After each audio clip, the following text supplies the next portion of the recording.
Góðan daginn og verið öll velkomin á þennan 37. fund sveitarstjórnar Rangárþings Ytra sem jafnframt er síðasti fundurinn okkar á þessu ári.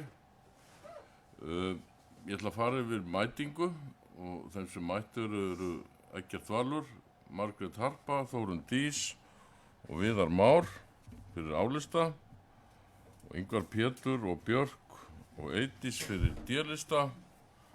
Einnig situr fundinn Jón Valgeirsson sveitarstjóri sem rita fundargerð og Ösp Viðarsdóttir sem sér útsendinguna. Þá ætla ég að kalla eftir hvort það er einhverjar athugasemdir við útsend fundarboð. Svo er ekki, þannig að við göngum bara til dagskrár og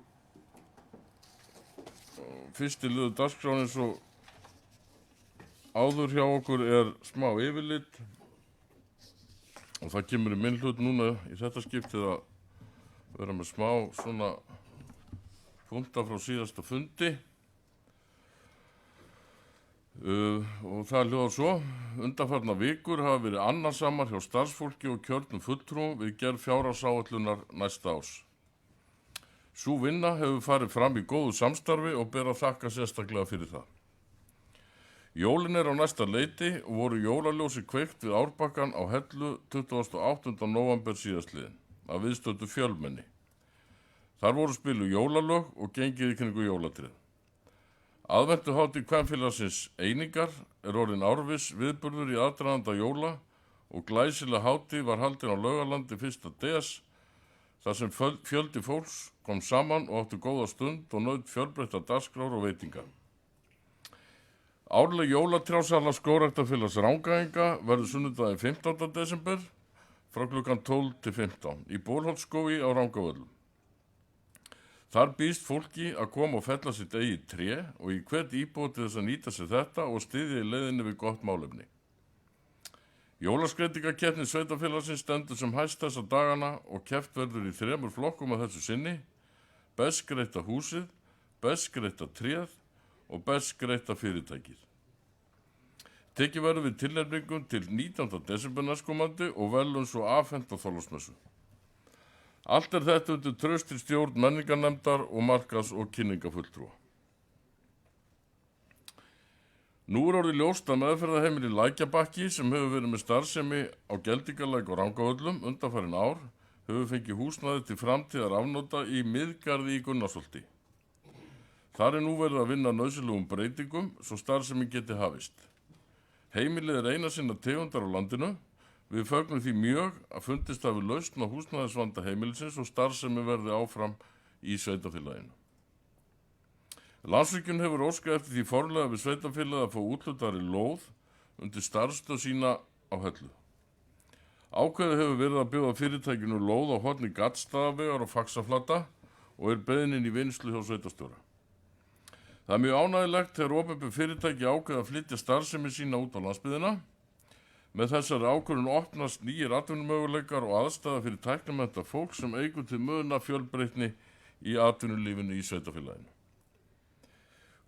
Goðasteinn héraðsdeild Rangæinga komið út en þetta er í 60. skipti sem þetta glæsilega héraðsdeild er gefið út. Ritið er mikilvæg heimild mannlíf og menningu í gegnum tíðina. Haldið var útgáfuhóf í Hvolnum á Hvolsvelli 4. desember síðastliðinn og hægt er að nálgast Goðastein á Landvegamótum, litlu lopasjoppunni eða í sveitabúðinni Unu á Hvolsvelli. Íbúaráð kom saman til sín fyrsta fundar 3. desember, ráðið valdi sér formann og tók formlega til starfa. Það verður fróðlegt að sjá hvernig til tekst með þessa nýjung en þetta er í fyrsta skipti í sögu sveitarfélagsins stofnaði til samráðsvettvangs íbúa og er litið á stofnun ráðsins sem tilraunaverkefni. Það er mín skoðun að vel tekst til þá sé orðin til mikilvægu vettvangur fyrir íbúa til þess að hafa meiri áhrif á sitt nærumhverfi en hefur verið. Ungmennaráð hefur komið saman til síns fyrsta fundar og komið þau saman 18. nóvember síðastliðinn. Þar sem verkefnastjóri íþrótta og fjölmenningamála fór yfir verkefni og tilgang ráðsins. Tilgangur ráðsins er að gefa ungmennum tækifæri til þess að láta í sér heyra og leggja fram tillögu fyrir sveitarstjórn og vinna hagsmunamálum ungmenna á annan hátt.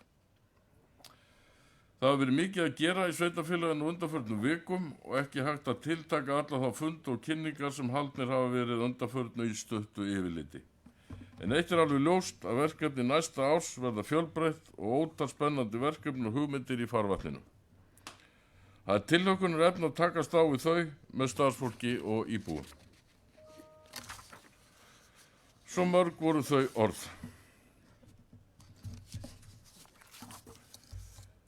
Nú, þá förum við bara í lið 2 sem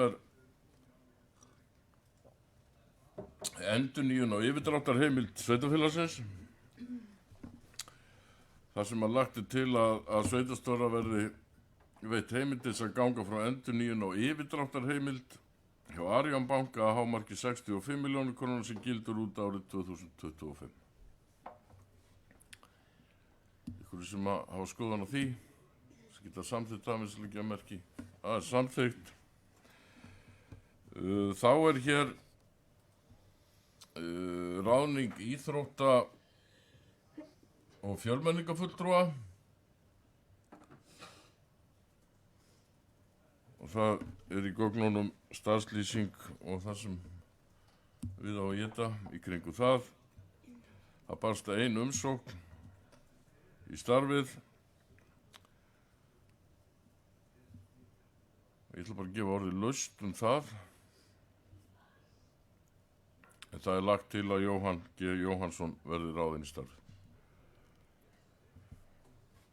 Þessi geta samþykkt það sem leggja merki. Það samþykkt samhljóða. Orðlið 4 sem samþykkt eða breytingar á samþykktum sveitarfélagsins sem eru hér til seinni umræðu.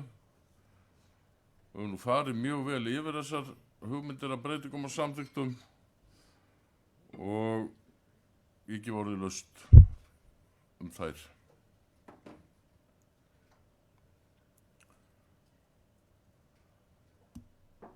Ég held ég megi fullir að það hafi ekkert breyst neitt varðandi þetta frá síðasta fundi. Er það ekki rétt? Já.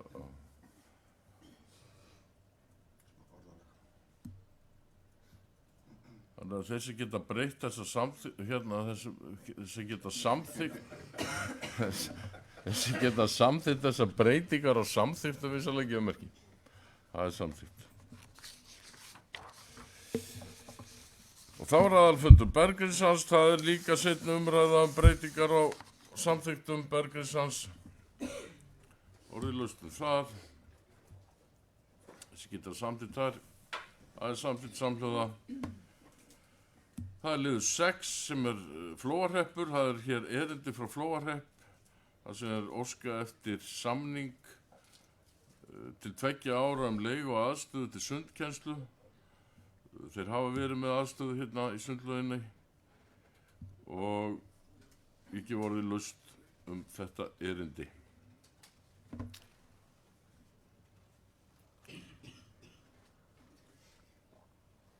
Það svona Það tillaga að vísa málunum til áframhaldandi skoðunar hjá byggðarráði. Þetta svona smá púsluspil, þó að sé alls ekki verið að hafna erindinu, að þá lagt til að vísa erindinu til skoðunar hjá byggðarráði. Geta samþykkt það með svolítið merki. Það samþykkt. Og þá hér liður 11 sem lögð fram, liður 11, liður 7, það húsnæðisáætlun. Það sem lögð fram húsnæðisáætlun til samþykktar.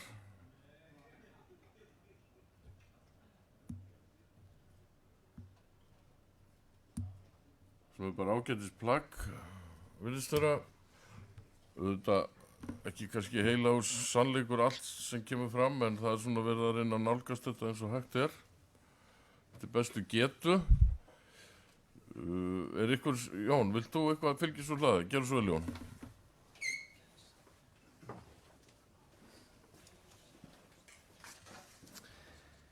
Já, svona bara aðeins til upplýsingar sambandi við húsnæðisáætlunina. Þetta er verkefni sem svolítið í þróun og mótun hjá okkur og þá í samstarfi við HMS eins og hefur verið og þetta er þriðja áætlunin sem lögð fram í þessu formi sem svona í samræmdu formi fyrir landið allt.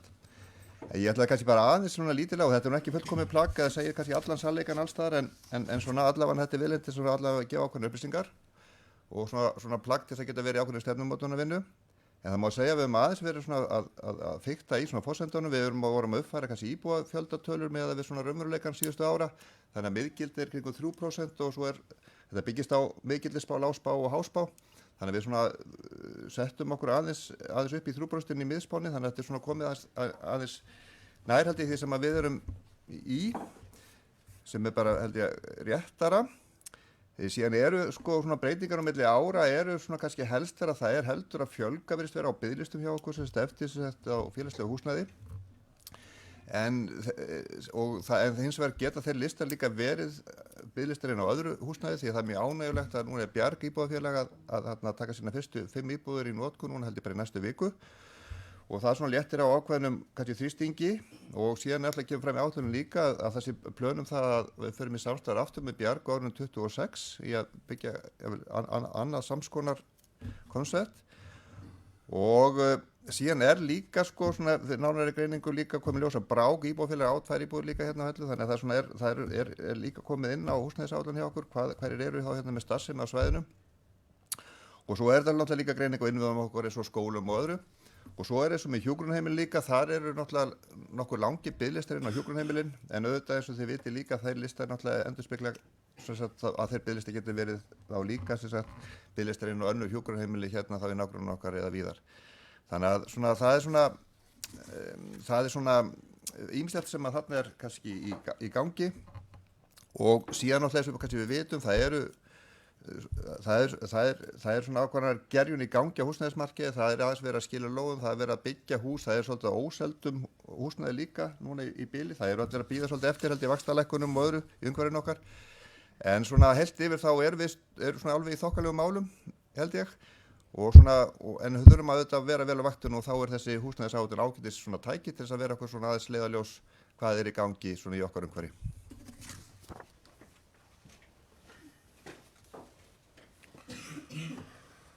Takk fyrir það, Jón. Já, Jón myndist þarna á íbúðafélagi Bjarg. Ég veit að þær íbúðir eru búnar að fara í gegnum loka úttekt og verða afhentar á næstu dögum. Eru fleiri sem að vilja taka til máls húsnæðisáætlun?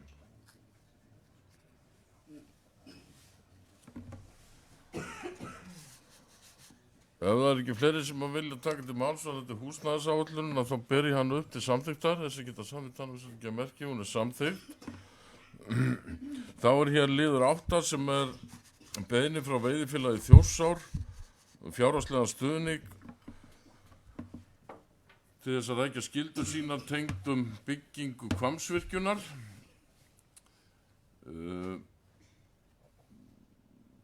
Það sem sagt, þeir eru óska eftir því að sveitarfélagið Rangárþing ytra styðji við þá við að fylgjast með alls konar hlutum í tengdum byggingu Hvammsvirkjunar. Það verður skipuð eftirlitsnefnd með byggingunni sem að hefur legið fyrir. Þar sem að þeir koma til með eiga fulltrúi eins og sveitarfélagið. Þannig að ég ætla að gefa orðið laust en ég sé ekki að við getum komið til móts í þetta erindi þeirra í veiðifélaginu og tekið þátt í einhverjum fjárhagslegri aðstofi þá út af þessu. Þannig að við leggjum til að við höfnum þessari beiðni. Einhverjum sem vilja taka til máls. Þá legg ég til að þessari beiðni verði hafnað. Þessi geta samþykkt það eins og að gefa merki. Það er samþykkt samhljóða. Þá er hér erindi frá Hæglætishreyfingunni á Íslandi. þar sem að vera óska eftir fjárstuðningi við viðburð sem á að halda núna 14. desember. Ekki orðið laust þetta erindi. Það ekki sem við taka til máls, þannig að ég legg til að við höfnum því að þessu sinni. Geta samþykkt afvíslega gjöfmerki, það samþykkt samhljóða. Þá erum við með umsóknum styrk frá HSK, þar sem lögð fram beiðni frá HSK fjárstyrk sem næmi 290 krónum á hvern íbúa vegna ársins 2025 og það lagt til að styrkja HSK 180.000 krónur. Þetta í taktu það sem við gerðum í fyrra. Svo geta samþykkt afvíslega gjöfmerki, það samþykkt. Þá erum við í lið 11 sem er tillaga D-lista skipan vinnuhóps uppbyggingu rafhleðslustöðva. Það spurning hvort þið viljið gera svo vel Ingvar. Eða sem sagt það er lögð fram hér skýrsla til kynningar en auðvitað málið bara opið til umræðu, gera svo vel Ingvar.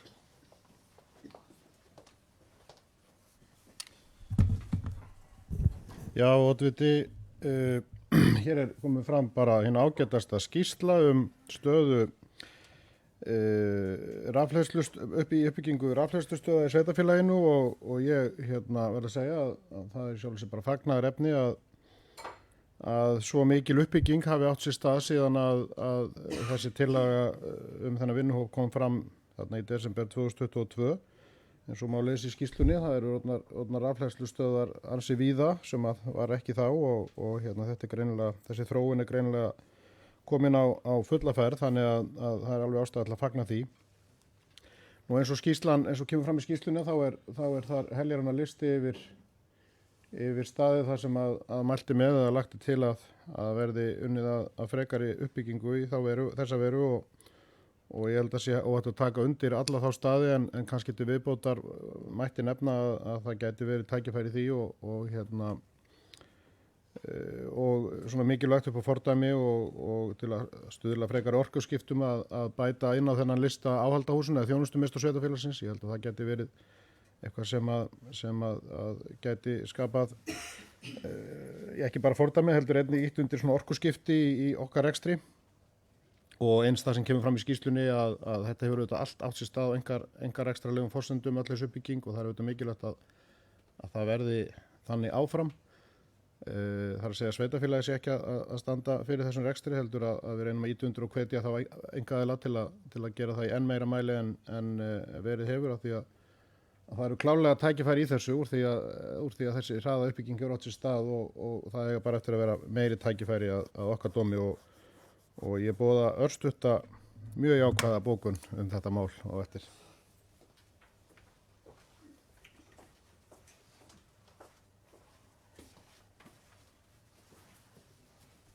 Takk fyrir það Ingvar. Viltu ekki bara bóka núna eða þú ert með það tilbúna? Ég held að það sé aðlast.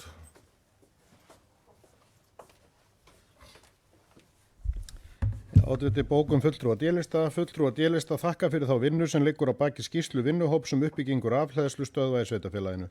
Fagnaðarefni er að síðan tillaga stofnun vinnuhópsins var lögð fram í sveitarstjórnin 14. desember 2022 skuli svo mikil uppbygging hafa átt sér stað sem sjá má í skýrslunni og öll á einkarekstralegum forsendum.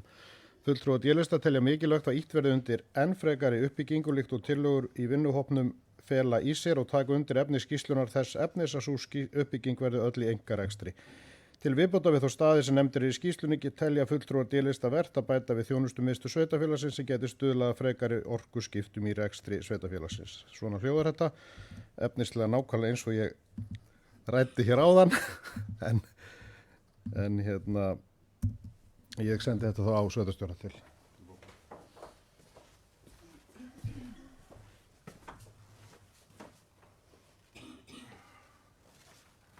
Fínt takk fyrir það Ingvar. Þú sendir þetta á Jón og við færum þetta inn. Eru fleiri sem vilja taka til máls rafhleðstu stöðva málin. Ég held að, tek undir Ingvari, ég held að þetta sé bara gott mál að aðeins að taka þetta saman og þetta er klárlega framtíðin, þessir stöðvar og aðgengja þeim. Þá er þetta bara lagt fram hér til kynningar og bókun D-lista verður færð inn í fundargerð. Þarlegur 12 sem er sem sagt fyrirspurnir fulltrúa D-lista þar sem maður óskaði eftir að fá hérna upplýsingar heildarkostnað annars vegar við göngustíg á milli Eyjasands og Heiðvangs og hins vegar við gangstétt við Langasand. Og það er lagt fram svar forstöðumanns eigna- og framkvæmdasviðs við fyrirspurninni. Ég ætla að gefa orðið laust ef ykkur vill gera svo lengur.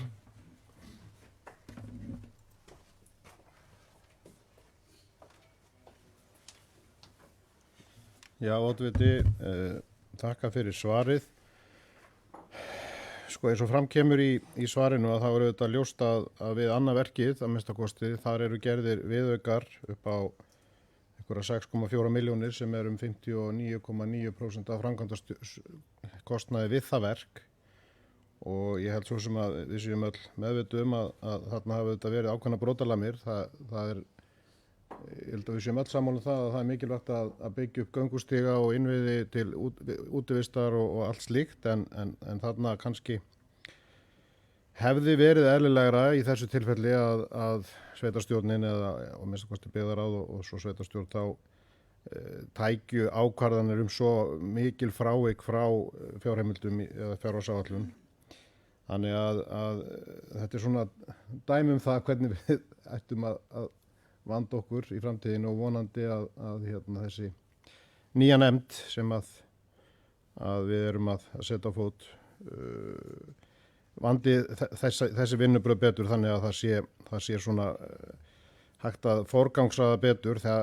Í mínum huga er alveg ljóst að ef maður hefði vitað það fyrirfram að þetta myndi kosta 11 milljónir og það væri svona mikið umfram að þá hefði maður kannski vilja sjá einhverja aðeins öðruvísi útfærslu eða aðeins öðruvísi forgangsröðun að minnst kosti hafa tækifæri til að ræða það.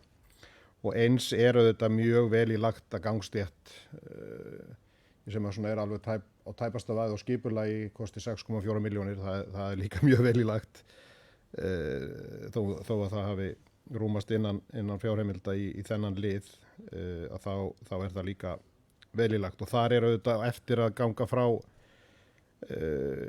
tyrfingu og öðru þannig að það er ekki tæmandi kostnaði við þá framkvæmt sem að fellur þá til á næsta ári. En ég ætla ekki að hafa lengri orðum þetta er svona, þetta er alveg nóg en við bóðum stutta bókun líka.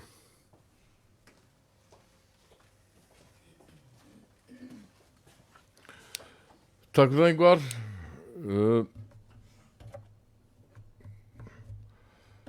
Eru fleiri sem að vilja taka til máls þetta? Ég óska eftir því að þið leggi bókunina fram undir þessu lið þannig að við getum brugðist liðin ef við teljum það. Gjörðu svo vel.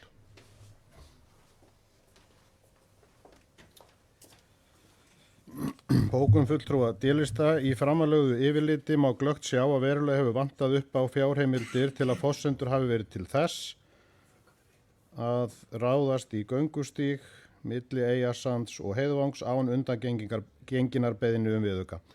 Kostnaður við verkið er 6,4 milljónir umfram það sem gert var ráð fyrir í fjárfestingaáætlun eða 59,9% af heildarkostnaði. Rétt hefði verið þegar frávik eru með þessum hætti að máli fengi umfjöllun í byggðaráði áður en verkið var hafið. Heildarkostnaður við gangstétt við Langasand nam tæpar 6,2 milljónir og þá er ótalinn frágangur við tyrfingu meðfram gangstéttinni. Samanlagður kostnaður við þessar tvær framkvæmdir nemur rúmlega 16,9 milljónum króna og þó vissulega séu allar samgöngubætur góðar og fulltrúar D-lista vilji bæta gönguleiðir í sveitarfélaginu, þá hefði verið nauðsynlegt að ræða á vettvangi sveitarstjórnar hvort forgangsröðun þessara framkvæmda væri rétt áður en í þær var ráðist og með upplýsingar kostnað við þær fyrirfram og undir þetta ritum við.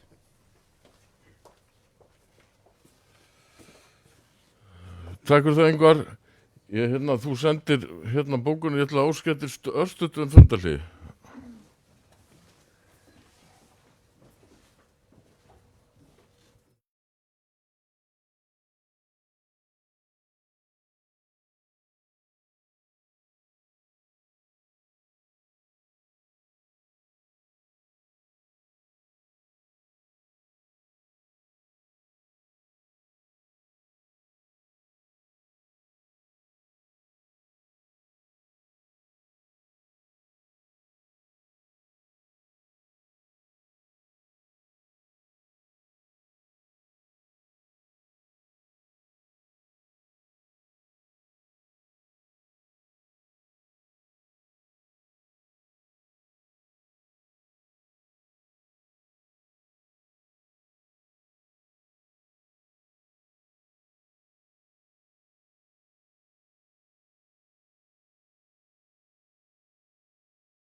Þá eru bara fundið fram haldið og þessum lið númer 12 bara lokið með þessari bókun sem Ingvar var að lesa hér upp á hann og verður færð inn í fundagerð.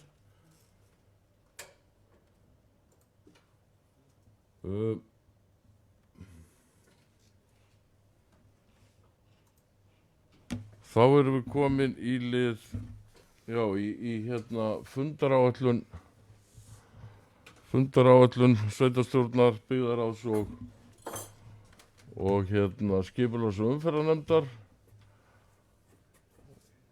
og við erum að leggja til að hún verði samþykkt.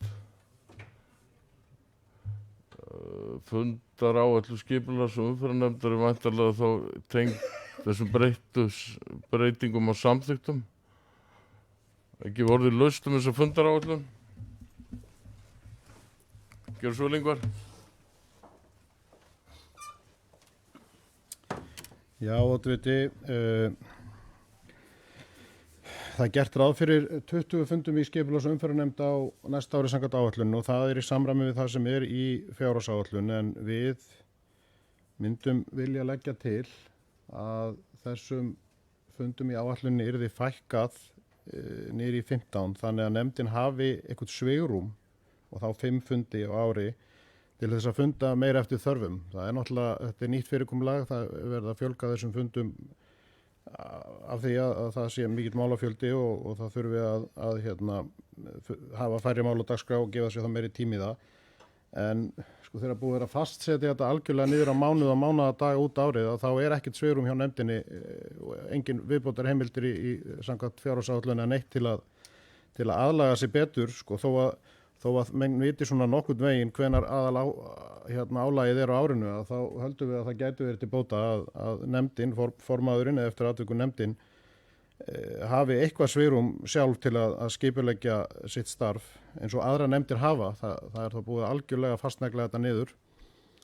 Þannig að það er okkar tillaga að það verði gert ráð fyrir 15 fundum og að það verði þá aukafundirnir í apríl, maí og ágúst sem að standi eftir, það sem að framkvæmdatíminn er að byrja og væntanlega mikið af málum að koma inn á vorin og eins og eftir sumarfrí að geta þá hreinsað upp fyrir haustið.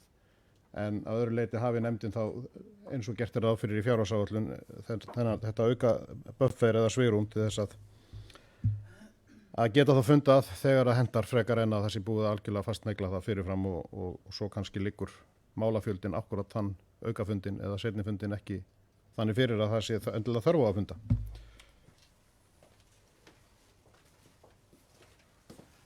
Takk fyrir það, Ingvar. Þetta er auðvitað, þessi fundafjöldi er auðvitað tilkomin eftir samráð við skipulags- og byggingafulltrúa embættið. Ég sé nú ekki að þó svo við gerum ráð fyrir 20 fundum í fjárhagsáætlun að það sé neitt sem að bannar það að fella niður fund ef það er ekki málafjöldi til þess að halda fund. Þannig að þetta, ég held að það er ekkert sem að mæli gegn því að fella niður fundi ef það er ekki ástæða til þess að halda fundi. En þetta var niðurstaðan eftir samráð og miðað við það sem að búið er að vera í gangi og málafjöldi og annað að reikna með 20 fundum en það er ekki þar með sagt að þurfa að halda 20 fundi. Það er þetta að fella á niður. Þannig að eða færa til. Mér eru fleiri sem að vilja taka til máls. Ég ætla þá, ef það er ekki fleiri, þá bara að leggja til að við höldum okkur við þessa tillögu sem liggur fyrir þessu fundi, varðandi fundaráætlunina fyrir 25 og ber það upp. Þessi geta samtana við silgjamerki. Það er samþykkt með 4 atkvæðum, ykkur á móti. Enginn á móti, 3 sitja hjá.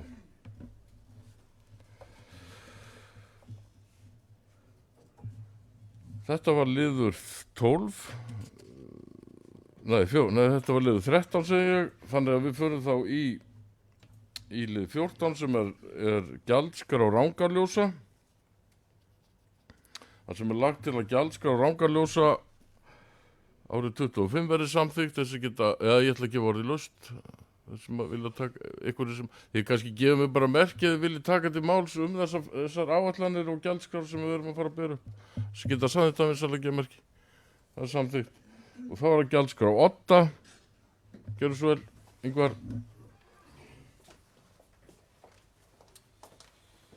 Já, oddviti, hér er lögð fram tillaga sem er búin að eiga sér langan aðdraganda og mikla vinnu og var rædd á íbúafundi nýlega og sjálfur sér ekki efnisathugasemdir enda verið sjálfur í þessari vinnu en það eftir þennan fund meðal annars hefur mér borist til eyrna að það sé eins og það gæti einhver misskilningsvarðandi orðalag þarna inni og allavega ekki samræmið það sem við höfum verið að ræða og mögulega skrifast það á að maður er kannski orðin svo samdauna umræðinni að maður einhvern veginn les ekki allt nógu gagnrýnum augum en það stendur sem sagt þarna niður í gert er ráð fyrir að leikskólarnir loki klukkan 14 á föstudögum og þetta virðist vera að fólk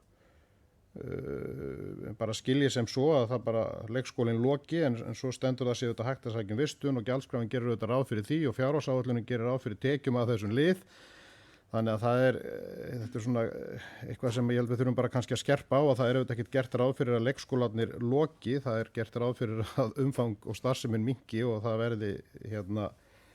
verði þá opið fyrir þá sem á því þurfa að halda því að þannig hefur auðvitað umræðan alltaf verið að það sé verið að reyna að bregðast þarna við ákveðnum málum sem við þekkjum öll en ekki að leikskólinn loki og það sé þá bara opið eitthvað ef einhver neyðarúrræði eru í gangi. Það er auðvitað ekki þannig og við höfum meira að slakað á aðeins frá því sem var rætt jafnvel fyrst að vera með einhvers konar rökstuðningið annað, það er ekki gert ráð fyrir því þarna.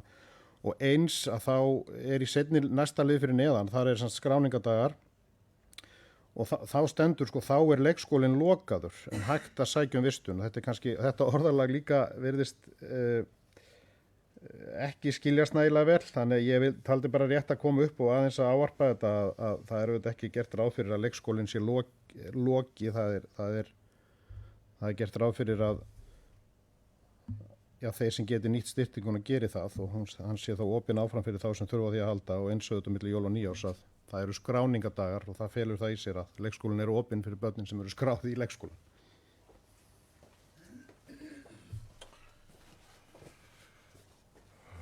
Takk fyrir það, Ingvar.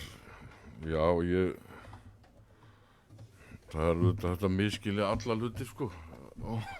Og ég var alveg skilning á því að það miskilja þetta eitthvað, sko. En það er spurning hvað við getum gert í því, hvort að við getum reynt að laga þetta eða strömlínu laga orðalagið eitthvað betur, ég veit það ekki, en já, ég held að skólastjórarnir kannski, en kannski ef ekki bara fela Jóni að koma þessum áhyggjum áfram þangað það sem er eiga heima, en ég tek alveg undir að lokað, ekki lokað, ég minna það er alveg þetta miskilja þetta, ég er alveg sammála því. Það hefði kannski verið að orða þetta betur. Og kannski, jú, örugglega. En góð athugasemd, ábending, Jón fylgir þess eftir. Örstutt, Ingvar. Bara sko, það er auðvitað gert ráð fyrir því að leikskóla starfsemin sem slík sé ekki í gangi á þessum tíma, en þarna er gæsla vissulega í boði, þannig að mögulega eru menn að miskilja það eitthvað, en ég vildi bara hnykkja á því að það er auðvitað ekki eiginlegt leikskólastarf eftir 2 föstudögum milli jól og nýjárs, en leikskólarnir eru þó opnir sem stofnanir. Takk fyrir það. Ég er alveg sannfærður að Jón, hann skilur málið og kemur þessu rétt áfram. En gjaldskrá 8, áttu við getur að bera hann upp, þessi geta samþykkt hann af þessari gemarki, hún er samþykkt. Gjaldskrá félags- og skólaþjónustunar, þessi geta samþykkt hann að gemarki, það er samþykkt. Og þá er það gjaldskrá skipulags- og byggingamála, það er samþykkt hann að þessari gemarki, það er samþykkt. Og svo er það gjaldskrá íþróttamiðstöðva, geta samþykkt hana, hún er samþykkt. Að smá breyting var það ekki þarna. Það var þarna óveruleg breyting, staðan fyrir breytist úr 8 ára í 10 ára, var þetta ekki gjaldið eða ekki?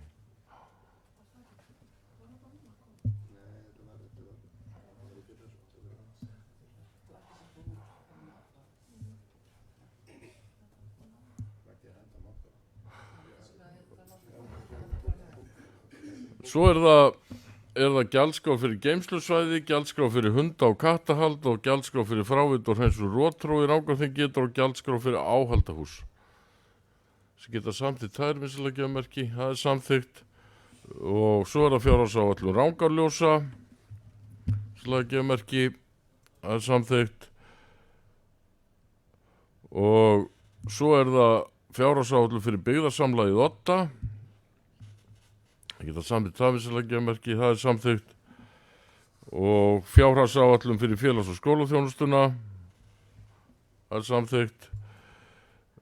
Og Suðurlandsvegur, það er fjárhagsáætlun, það er samþykkt. Og byggðasafnsins í Skógum, það er samþykkt. Og svo er það til að reglum afslætti til elli- og örorkulífeyrisþega, sem geta samþykkt það, tafisleggjamerki. Takk fyrir það. Og þá erum við hérna í lið 26 sem er tillögur að álagningarprósentum, afsláttum og gjaldskrám fyrir árið 25. Og þetta tekur gildi frá með 1. janúar 2025. Ég verð að játa það, ég hef man bara ekki hvernig þetta hefur verið undanfarin á, hvort ég hef lesið þetta allt saman upp eða, hef ég gert það? Ég ætla nú bara óska eftir því, ef að kemur óskum að ég lesi þetta upp hérna á fundinum, þá ger ég það, en ef ekki, þá liggur þetta fyrir fundinum. Þessar tillögur. Það má kannski segja að sem sagt það kemur fram í niðurlaginu að við tókum ákvörðun að lækka álagningarhlutfall A-hluta fasteignagjalda úr 0,30 í 0,28 og í C-hluta fasteignagjalda úr 1,50 í 1,45 og frávitugjalda úr 0,21 í 0,20 vegna hækkunar á fasteignamatinu. Svo náttúrulega endalaust þetta ræðum hvort þetta sé nólækkun, en þetta var niðurstaðan, að gera þetta með þessum hætti. Það óbreytt útsvar og það eru sérstaklega gjaldskrár fyrir aðra hluti í þessum tillögum. Ég ætla að gefa orðið laust, gerðu svo Ingvar.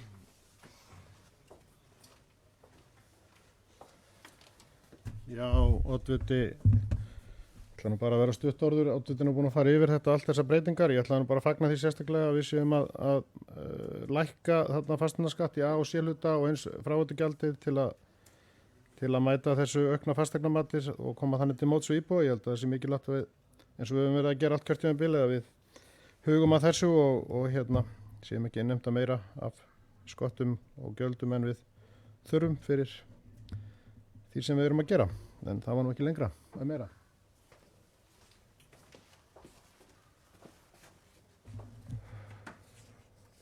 Takk fyrir það Ingvar. Þá ætlum ég að bera upp þessar tillögur af gjaldskrám og álagning og afsláttum fyrir árið 2025, útsvarsprósentu og annað sem kemur fram í þessu skjali sem geta samþykkt aðeins til að gefa merki að er samþykkt. Þá er það fjárhagsáætlunin sjálf og ég ætla að biðja sveitarstjóra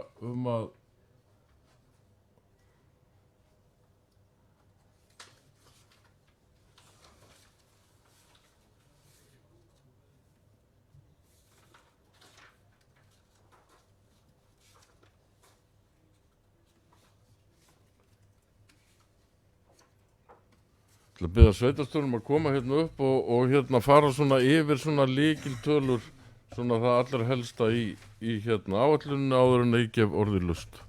Gerðu svo vel, Jón.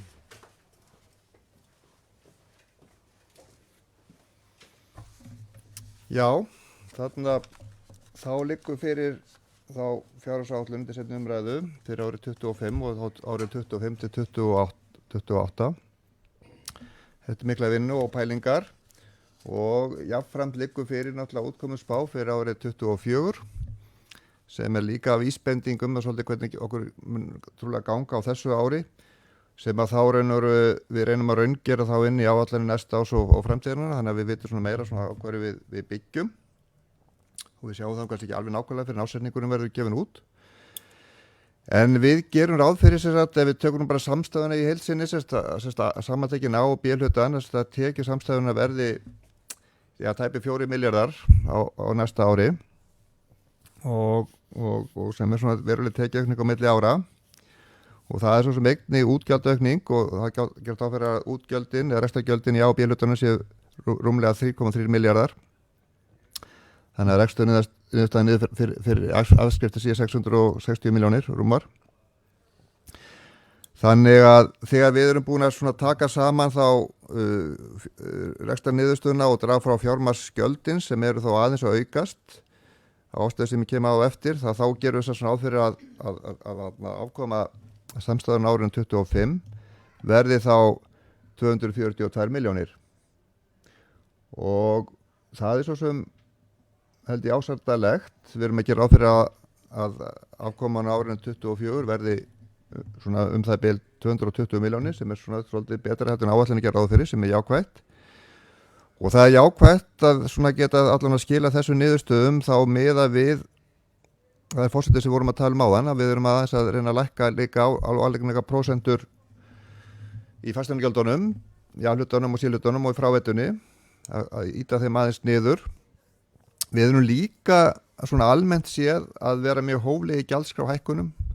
Við erum að miða við þessi 3,5% svona almennt séð og erum þá að vinna með þá þessu forsendum. Það er jákvætt inn í þessu áætlunum líka að það eru, og kannski í fyrsta skipti í mjög langa tíma sem við getum gert svona langtíma launaáætlanir, af því að það eru svo sem komni kjarasamningar við flest stéttarfélög til þá 3-4 ára, nema þá kennara sem að vissulega er óvissu þáttur inn í mjög stórum rekstrarlið sem er þá fræðslumálin og okkar stærsti liður eins og flestar sveitarfélaga. En samt hjálpa okkur aðeins að gera áætlanir og svona stilla þessu upp þannig að kannski eru áætlanir líka næstu ára svona einhver leyti allan á gagvart launaliðin svona raunhafari.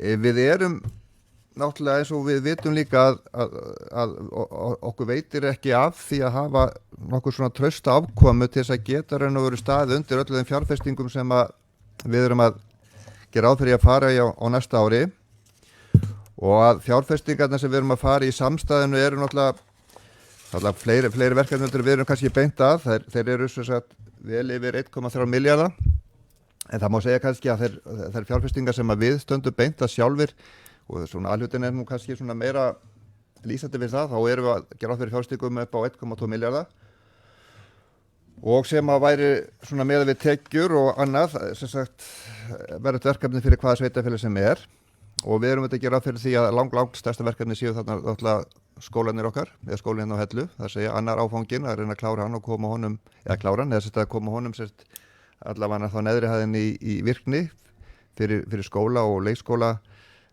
næsta haust og líka þá að byrja á 3. áfanga sem þá jarðvinna í leikskólanum sem þá gert fyrir að myndi klárast höstu 27 og svona eins og áætlanir lítið út núna þá þetta kannski árið 25 langt svona þyngsta árið í fjárfestingunni og þar leiðandi það líka þyngsta árið í raun og veru þá fjármögnunni bak við þessar fjárfestingar þannig að við gerum áfyrir því að við þurfum að taka svona í okkar plönum hérna 900 milljónir að láni á næsta ári vonandi sleppur það bara betur við sjáum aðeins til, við erum ekki að taka lán frekar en við þurfum að því það var alltaf ánægilegt á þessu ári að við svona slippum við lántökur svona nokkuð megin mun minna að við gerum allan ráð fyrir sýnist okkur sem jákvætt sérstaklega í núverandi verðbólgu og vaxta umhverfi þannig að svona miða við svona rekta niðurstöðnar og svona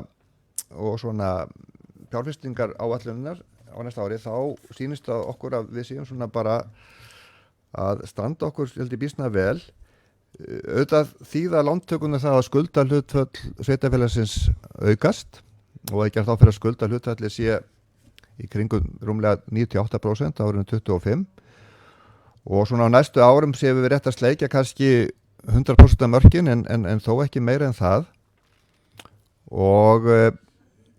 og skulda viðmiðið það lægra kringum 73% eða 73-74% þannig að það svo sem við svona erum allavega ekki að reisa okkur svona einhverja hurðar á sem öxli sem við ráðum ekki við en vissulega þurfum að fjármagna þessar fjárfestingar okkar sem eru nauðsynlegar veltufjárrekstri nokkuð sterkt líka en það hefur maður svo sem varnaður orð þegar maður lesa þessar tölur út úr fjárhagsáætluninni eins og alltaf því að maður vill svona hafa upplýsingarna séu rétta sem þar koma fram að þar inni eru náttúrulega öll byggðasamlun okkar þá bæði A og B hluta og samslagsverkefni líka þannig að það getur verið villandi að segja að veltufjárrekstri séu 575 milljónir í samstæðunni af því að þar eru inni félög sem við höfum ekki kannski alveg ráðstofan eftir yfir og sama á við handbært fé að maður þarf að lesa svolítið tölur inn í fjárhagsáætlunni gagvart veltufjárrekstri og handbæru fé að lesa þá ásendingin lesa þá fyrir ekki fjárhagsáætlunna með þeim glerugum að við séum að skoða svolítið þá raunur þá verkefnum okkar samstagsverkefnin bæði í A og B hluta að því að veltufjárrekstri minna sem við getum ráðið inn í gagvart okkar fjárfestingu sem í A-hlutanum og sama með handbæra fé sem að við þurfum allavega að hafa svona góðar gætur á næsta ári þegar við tökum samstagsverkefnin út. En aðra kennitölur eru bara nokkuð góðar, eigafhlutfall og veltufjárrekstri og annað þannig að við erum svona bara í samræmi við bæði á plön sveitarfélagsins og svona bara vella mælikvarða held ég á landinu þannig að heilt yfir þá sýnist okkur að við séum að leggja fram bara nokkuð trausta fjárhagsáætlun fyrir 25 við erum í háu framkvæmdastigi og við erum að gera líka sem betur fer fullt af öðrum hlutum þannig að þó við séum í þessu fjárfestingu þá getum við held ég verið að vinna í öðrum verkefnum sem eru bara uppbyggilega og góð fyrir samfélagið Þannig að fyrir mína parta allavega þá ég bara nokkuð ánægður með þessa fjárhagsáætlun og bara þakka fyrir samstarfi við gerðina líka sem var ánægjulegt og gefandi og svona til fyrirmyndar eins og ég hef sagt hérna áður á þessum vettvangi. Þannig að ég allavega ber væntingar við að áætlun 25 og framtíðina sé bara nokkuð traust fyrir þetta sveitarfélag og samfélagið allt.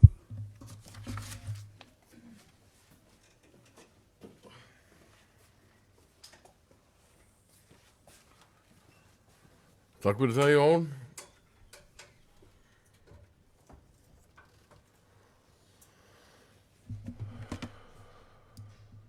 Eru einhverjir sem að vilja koma og gera svo leiðis?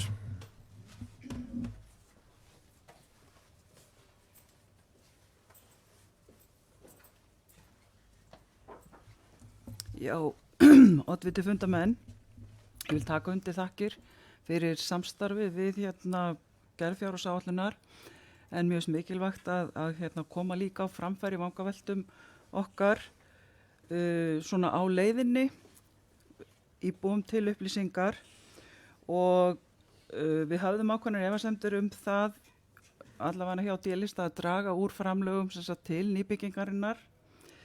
Það nú svona kannski sérstaklega vegna þess að þegar að tekjustreymi gott þá gott að nýta sér það og í rauninni allir spádómar og allir stjórnmálaflokkar lýstu því yfir að þeir ætla að stuðla lækkun vaxta þannig að eftir ár ætti sjálfu sér að vera minni áhætta á lántöku sé það mögulegt að koma verkinu hraðar áfram og það snerist í rauninni kannski það að við hefðum vilja sjá uppsteypu á leikskólanum fara fram á næsta ári til þess að það kláraðist og að loka því. En svona niðurstaðan var þessi en ég vildi gjarnan benda á þetta og það að nýta sér þetta góða tekjustreymi sem auðvitað veltur á því að atvinnu ástandið í samfélaginu gott og við mögum heldur ekki gleyma því að tekjustreymi til jöfnunarsjóðs það byggist náttúrulega öllu leyti á atvinnustiginu í samfélaginu og þeim framlögum sem að atvinnulífi getur fært til jöfnunarsjóðs og útsvarsgreiðendur. Við höfum líka velt aðeins fyrir okkur svona kostnaðinum við stjórnsýsluna og við megum ekki gleyma því að fyrst og síðast að þá náttúrulega ber sveitarstjórn að lokum ábyrgð á því sem að framferi sveitarfélaginu og að vissu leyti má segja að við séum ákveðna fyrirmyndir þannig að sé þessi tilhneiging til staðar að auka við stöðugildi í stjórnsýslunni þá alveg eðlilegt að stofnanir sveitarfélagsins leiti þeirra leiða líka, fullkomlega eðlilegt. Við höfum aukið í hjá skipulags- og byggingafulltrúa, það aukning í áhaldahúsi, við erum með hlutdeild í kostnaði við byggðaþróunarfulltrúa, það komin íþrótt- og fjölmenningafulltrúi. Þessi starfsmenn, þeir að sjálfsögðu hafa erindisbréf og gegna ákveðnu hlutverki, en mér langar líka til þess að benda á það að á síðasta kjörtímabili þá var virkt ungmennaráð, það var líka sýnileiki á verkefninu heilsueflandi samfélag, allavega ég sem að í rauninni var flesta daga utan svæðis og kom heim bara til þess að hvíla mig, ég sá þetta starf var sýnilegt og það var virkni í gangi. Þetta fjall niður í rauninni í upphafi þessa kjörtímabils, bæði þessi verkefni, þau einhvern veginn bara dóu og mér finnst að við höfum að huga alvarlega að því ef að við þurfum að bæta við fólki til þess að halda verkefnunum gangandi, þurfum við ekki að skoða launastrúktúrin hjá okkur sjálfum. Ef það búið að vera útvista verkefnum sem annars hafa verið á herðum fyrirverandi sveitarstjórna, ef við erum búin að setja þau á annara herðar, þá ekki bara tilefni til þess að lækka það sem að til okkar gengur og þeirra sem að hafa í rauninni yfir umsjónin og bera að lokum ábyrgð. Annað sem að mér hefði fundist eðlilegt að við hefðum tekið inn í, það talað óvissu í sambandi við þáttöku okkar í aukinni starfsemi á Lundi, þjónustu við eldri borgara. Það sjálfsög sama óvissan og óvissan þörf fyrir fjölda skipulagsnefndafunda. við eigum að hafa þetta inni, við eigum að gera ráð fyrir því að við ætlum að sinna þessu fólki og taka þátt í þessu með samfélaginu okkar. Þetta sístækkandi hópur, þannig gott starf og það fyllilega ástæða til þess að styðja við það að öllu leyti. Nú, ég held svo sem að það sé ekki fleira sem að ég vil koma inn á, en mér langar til þess að ég taki þetta virkilega til umhugsunar með það þegar við erum í rauninu útvista og koma verkefnum sem hafa verið ábyrgð sveitastjórnarinnar og sveitastjóra yfir á aðra, hvort það sé þá ekki ástæða til þess að endurskoða launastrúktúr og sína með því gott fordæmi. Nú við boðum bókun svona þessa í framhaldi af þessari umræðu, en ekki fleira sinni, takk.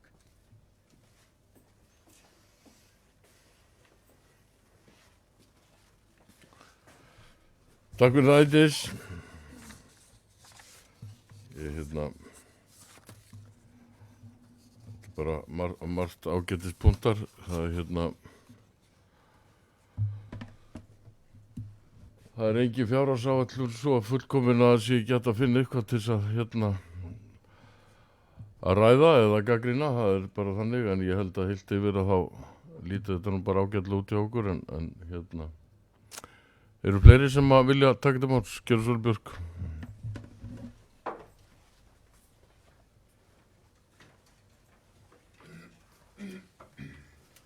Jú, oddviti, svona í tengslu við fjárhagsáætlunina þá velti ég bara fyrir mig hvar við tökum fyrir því sem vísa hefur verið til fjárhagsáætlunar, erindum og tillögum.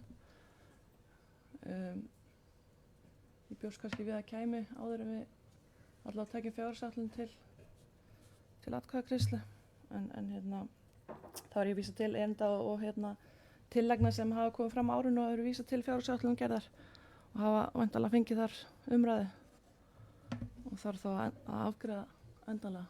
Gerir ég ráð fyrir?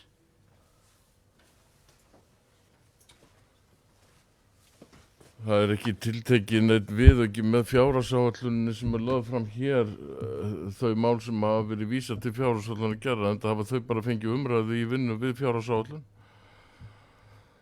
Ýmist hafnað eða sett inn í fjárhagsáætlun. Ég var nú að segja það, ég man nú ekki eftir því að það hafi stundum verið gert, segir Margrét, en það var ekki gert í þetta skiptið. Eru fleiri sem að vilja taka til máls? Gjörðu svo Lingvar.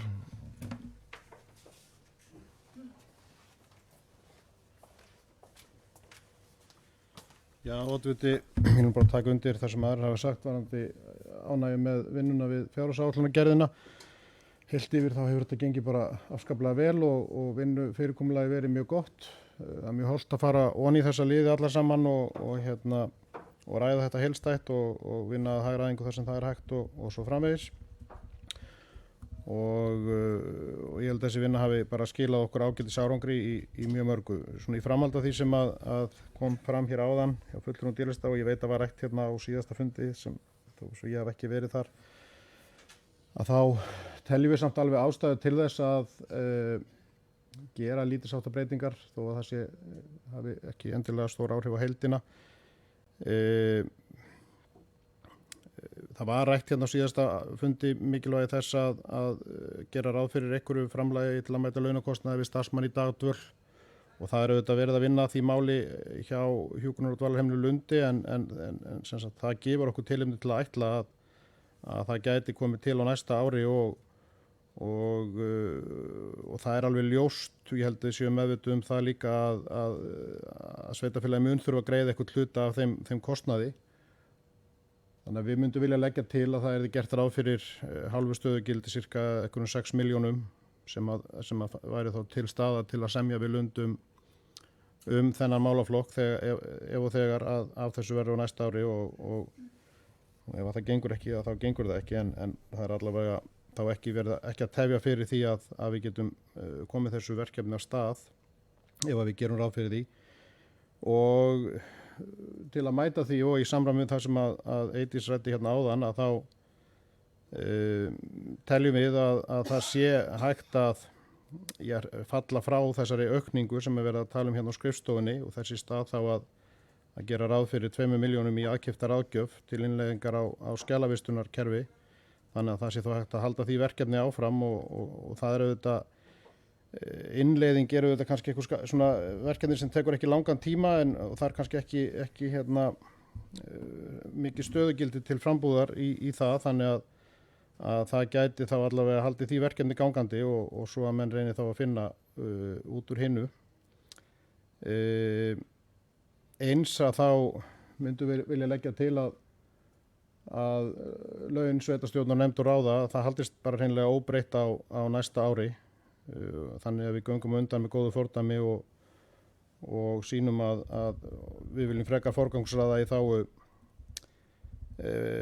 fólk sem að þarf virkilega á þjónustu að halda, heilabiluðum og fólki með tengda sjúkdóma, og við getum þó aðeins hertað okkur þessi prósent sem mögulega myndu hækka við hækkun þingvarakaups á næsta ári. Og eins þá að þessar 300 milljónir sem voru færðar á milli ára að þær verði færðar tilbaka. Ef að það verður ekki af því og mögulega verður bara ekki verkefni ekki komið það langt að það sé hægt að fara að bjóða það út, og þá einfaldlega frestast það bara á milli ára. Það hefur engin áhrif á heildar áætlunina, þessa langtíma áætlun. Lántakan kemi aldrei til fyrir en á lok næsta árs og það er ekki stór munur á því hvort það er þá eða í byrjun það næsta árs. En það er þá allavega til staðar heimildir, og við höfum nú áður breytt, við höfum nú verið með inni heimildir bæði á þessu ári og í fyrra fyrir aukinni lántöku sem við nýttum ekki. Þannig að það er ekkert sem segir að það sé eitthvað skyld að taka þau lán ef aðstæður verða þannig að það verði ekki hægt að ráðast í verkið, en það að minnsta kosti að gera ráð fyrir því þýðir að það kallar ekki á viðauka eða breytingar til þess að bregðast við því. Að öðru leyti þá erum við nú bara svona heilt yfir frekar ánægð með þessa áætlun. Einn liður sem við myndum vilja fá kannski að taka sérstaklega út, ræðum bara á eftir og þar kannski ekki koma óvart, en öðru leyti þá hefur þetta gengið prýðilega. Takk fyrir það, Ingvar. Varðandi húsbygginguna eða það sem þið eru að tala varðandi skólan, og þá var þetta rætt á vinnufundi daginn, þar sem að Tómas var, og mér heyrðist nú á honum sem hefur nú yfir svo með þessar byggingu að hann teldi hann treysti sér nú valla í að flýta þessu með þessum hætti. En sko, hér eru náttúrulega að koma fram bara fullt af tillögum breytingar á fjárhagsáætlun sem voru ekki sendar inn fyrir fundin. Þannig að ég get ekki annað séð en að við verðum að taka fundarhlé og þið verðum bara að leggja þessa tillögu fram skriflega. Og það þarf að bera þær upp hér áður en við berum upp fjárhagsáætlun. Ég held að þetta sé þess eðlis að það hefði náttúrulega verið margfalt betra fyrir okkur að fá þessar tillögur breytingar á fjárhagsáætlun fyrir fund, þannig að það sé ekki að við þurfum ekki að vera að taka afstöðu til þessara breytinga á fundinum. En það þurfum við að gera ef þið ætlaði að leggja þetta fram, og þá óska ég eftir því að þið gerir það skriflega og við tökum fundarhlé meðan að við tökum afstöðu til þessara breytinga. Ég held að það sé ekki hægt að gera þetta öðruvísi. Þannig að það er mín tillaga að þið leggji fram þessar breytingartillögur ykkar við fjárhagsáætlun og við tökum fundarhlé og því að við þurfum auðvitað að taka afstöðu til, við erum að sjá þessar breytingar fyrst núna, þannig að ég held að það vinnulag verða að viðhafa við þetta.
og við erum að ræða hér fjárhagsáætlun sveitarfélagsins fyrir árið 2025 og D-listi boðar breytingartillögu við fjárhagsáætlun, ekki rétt?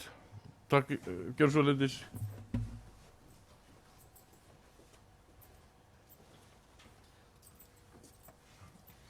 Oddviti fundamenn, mér finnst nú oddviti taka full djúpt í árinu með því að segja við boðum breytingar og ég vil að það komi alveg skýrt fram að þetta sem að ég var að ræða hérna áðan, bæði launastruktúr hjá okkur hérna sveitarstjórn og sveitarstjóra og umræða aukna hlutdeild okkar í verkefninu í kringum Lund.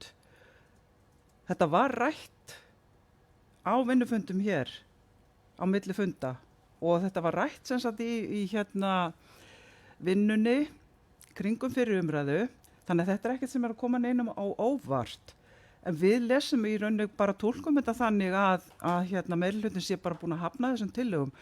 Við gerum ekki athugasemdir við hérna fjárhagsáætlunina sem slíka, við viljum bara að þetta komi fram að þetta var rætt og við vorum með þessi innlegg inn í umræðuna en erum í sjálfum sér ekki að fara fram á breytingar á fjárhagsáætlunni sem slíkri. Við viljum bara koma fram sem sagt að við erum að tala fyrir hönd ákveðina íbúa sem að hafa ákveðnar þarfir fyrir hérna þessa þjónustu. Þetta er búið að leggja heilmikinn tíma í undirbúning á þessu og hjúkrunarfræðstjóri hefur vissulega tekið þátt í því.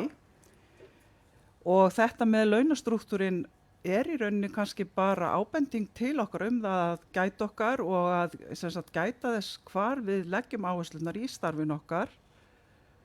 Þó það sé kannski illa gert að vera að hengja það saman við sem sagt, hálfan starfsmann á Lundi eða eitthvað slíkt sem að, hérna, er svo sem alveg ókostnaðargreint, hvernig því er háttað eða með kostnaðarskiptingu. En svona varpar aðeins ljósi á áherslunar. Takk.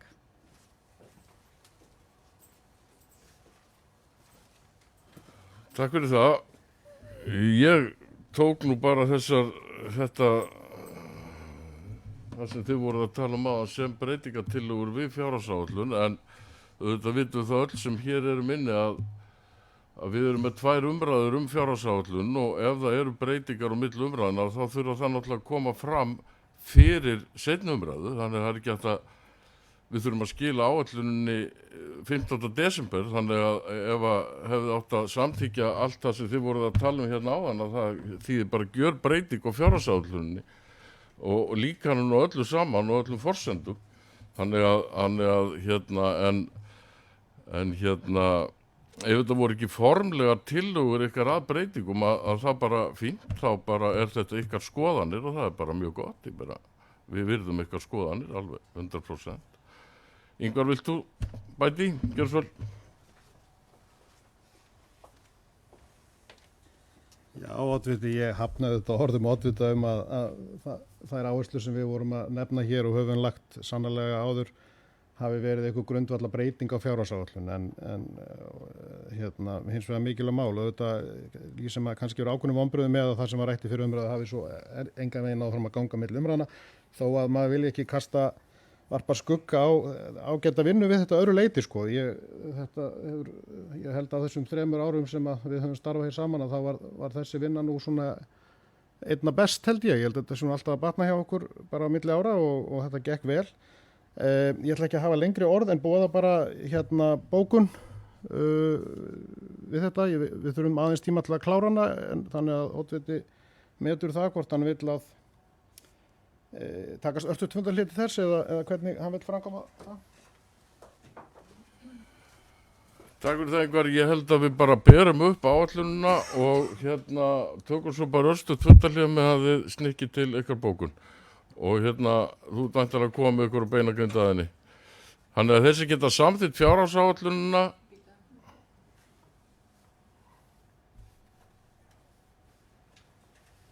Takk til máls Ingvar. Gjörsvöld. Ég óska bara til stöðufundarlið. Viltu leggja fram bókurina áður en við berum upp fjárhagsáætlunina? Þú mátt það er ekkert sem bannar það. Ha? Fyrir grein fyrir atkvæðinu. Já, en eigum við þá ekki að bera upp áallunina fyrst, svo gerum við grein fyrir atkvæðinu. Gjör svo líka. Já, oddviti, sko, eins og ég boðaði á hana þá hérna erum við bara með einn fyrirvara sem að við gerðum líka í fyrra og ég hérna það er varandi frístundastyrkina. Sko við kölluðum eftir líkt og í fyrra svona ákveðinni samantekt þau mál og í markmiðum reglna frístundastyrki sem síðan 2002 segir að megi markmiði sé að tryggja að öll börn 6 til 16 ára geti tekið þátt í uppbyggilegu frístundastarfi og foreldrum þeirra og forráðamönnum sé gert auðveldara að standa straum á kostnaði sem á þeirri þátttöku lýst. Og í þeim gögnum sem voru lögð fram nú í vinnslu fjárhagsáætlunar að þá sko ekki hægt að glöggva sig á því hvernig þessu markmiðum náð, það er ekkert að glöggva sig á því hver heildstæð þróun á æfingagjöldum, hvort að þau séu ennþá að hækka eða hvernig það er og þannig að það er ekkert að sjá í rauninni netto áhrifin á kostnaðarþátttöku foreldra og þá yfir höfuð hvort að þessi leið sé að uppfylla þessi markmið frekar en einhver önnur leið. Þannig að við samþykjum áætlunina með að undanskildum þessum liði líkt og við gerðum í fyrra en að öðru leyti samþykjum við áætlunina í heild.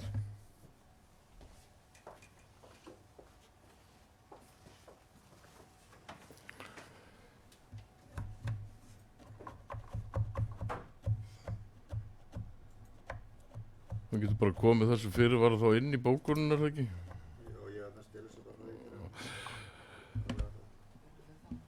Herðu, þá held ég að sé komið að því að loks að bera þessa áætlun upp. Þessi geta samþykkt þessa fjárhagsáætlun vissi ekki að merki. Hún er samþykkt og við gerum smá fundarhlé og meðan að bókanir eru slípaðar til.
komið.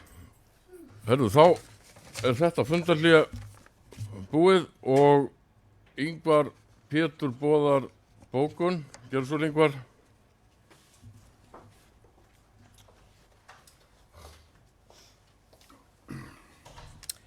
Já, oddviti,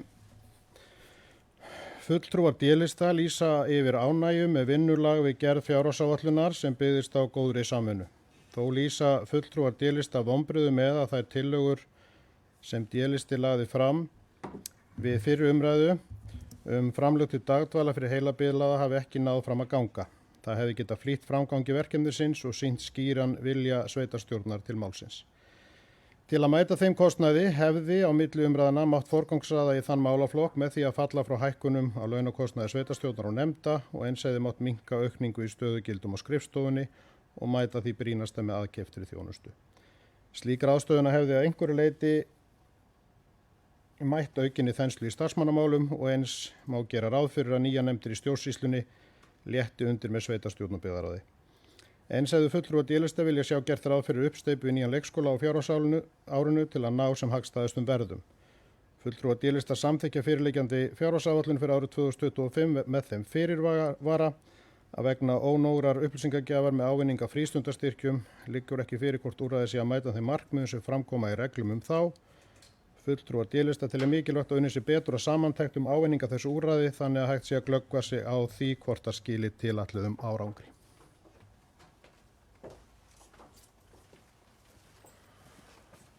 Takk fyrir það, Ingvar. Þú sendir bókuruna á Jón og hún voru farið inn þarna undir þessum lið. Og áður en við ljúkum þessu og þá ætlum við að leggja fram stuttabókun. Margrét, gerðu svo vel.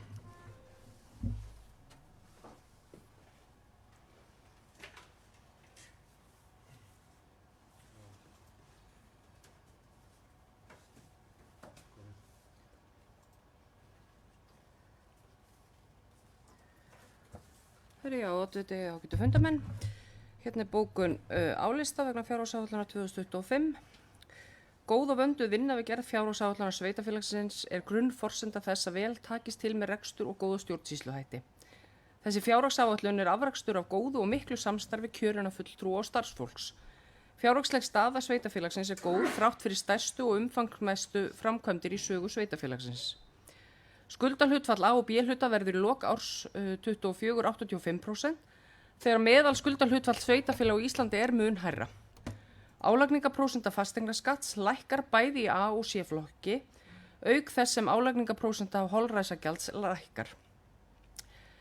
Gert er ráð fyrir að rekstrarafgangur ársins 2024 verði 220 milljónir sem er tæplega 30 milljónum betri niðurstaða en áætlun ársins gerði ráð fyrir. Fjárhagsáætlun sem hér er afgreidd gerir ráð fyrir að það verði 242 miljón króna afgangur af rekstri árið 2025 sem endurspeglar heilbrigðan og góðan rekstur og undirstrikar sterka stöðu sveitafélagsins. Í framkvæmdaráætlun næsta árs er stærst uppbygging nýs grunn- og leikskóla á Hellu. Með þeim framkvæmdum er lagður grunnur að frekari vexti og viðgangi samfélagsins til framtíðar. Rangárþing Ytra er sveitafélag í sókn og við sjáum stöðuga fjölgun íbúa og aukin áhuga á búsetu í sveitafélaginu, þar sem kyrrð, náttúra og sterkir innviðir gera svæðið á eftirsóknarverðum búsetukosti. Okkur hefum gengið vel á yfirstandandi ári, svo sterka staða sem birtist í fjárhagsáætlun er ekki sjálfsögð. Við sem stöndum að álistanum, horfum til framtíðar með bjartsýni og leggjum okkur fram að tryggja að Rangárþing Ytra verði kraftmikið og metnaðarfullt samfélag sem byggir á grunngildum réttlæti, sjálfbærni og góðu lífi fyrir alla íbúa.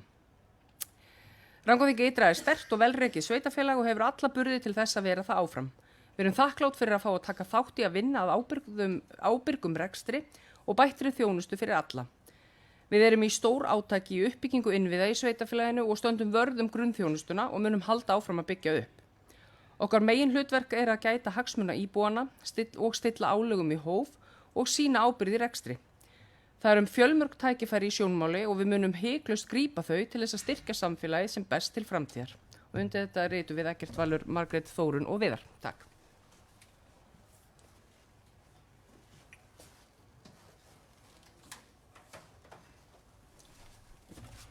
Takk fyrir það.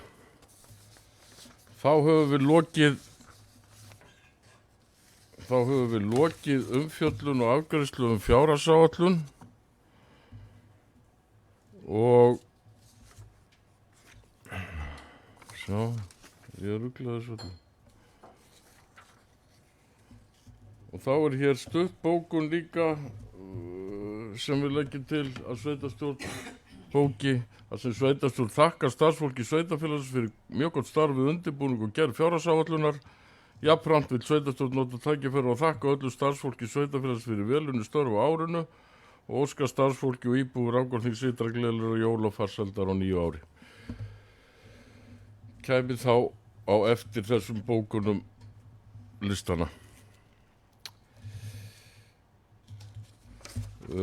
Þá förum við hér beiðni umsögn vegna rekstrarleyfis. Þar sem sýslumaðurinn á Suðurlandi óskar eftir umsögn vegna beiðni Sunnevu Jörundsdóttur fyrir hönd Lyngheiðar EHF rekstrarleyfi fyrir gistingu í flokki 2 Laxalodds Riverfront Rangá veiðihús, Rangárþingi ytra.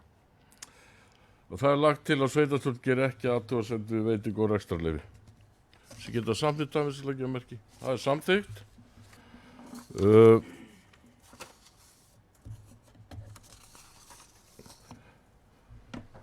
Og svo það Þrúðvangur 37, þar sem að sýslumaðurinn óskar eftir umsögn vegna beiðni Gunnhildar Hörpug Hauksdóttur fyrir hönd G. Harpa fjárfesting EHF rekstrarleyfi fyrir gistingarlóðinu Þrúðvangi 37 í Rangárþingi ytra. Og það lagt til að sveitarstjórn geri ekki athugasemd við veitingu á þessu rekstrarleyfi. Skita samþykkt það.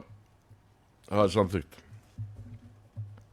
Þá erum við í lið 30 sem byggðaráð og við tökum hérna nokkra liði út úr þessari fundargerð. Það hérna fyrst, það eru heimgreiðslur. Það eru lagðar fram tillögur að endurskoðun og reglum um heimgreiðslum til barna, heimgreiðslum barna á aldrinum 12 til 24 mánaða. Það sem gert ráð fyrir að heimgreiðslur hækki í 125.000. Ykkur sem vilja taka til máls.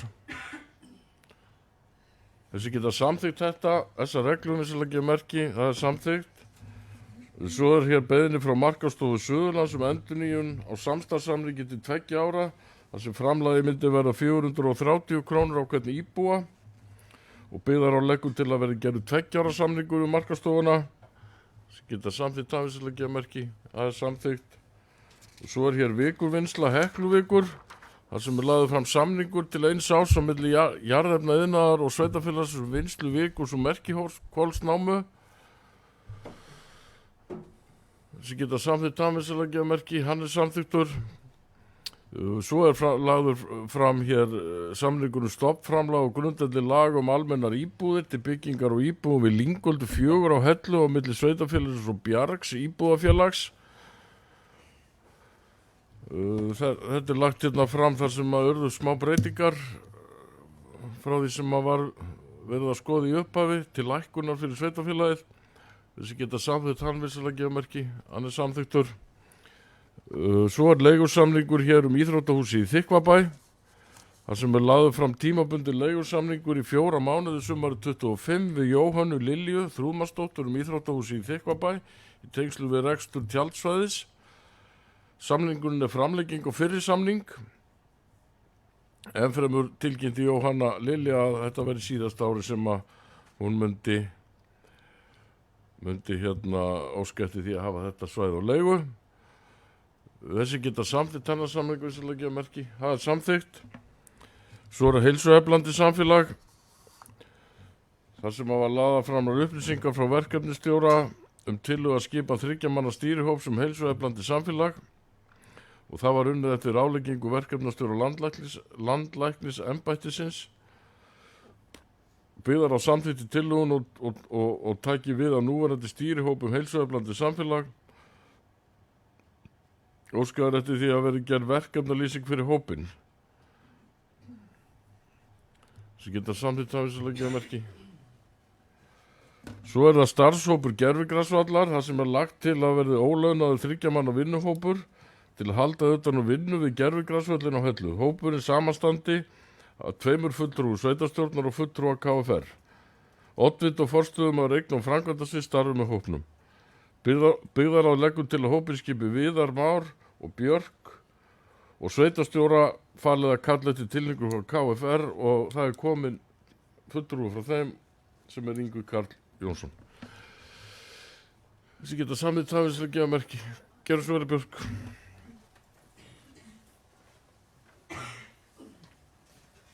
Ég oddviti bara aðeins að fá hreint, sko, þetta heitir starfshópur gervigrasvallar.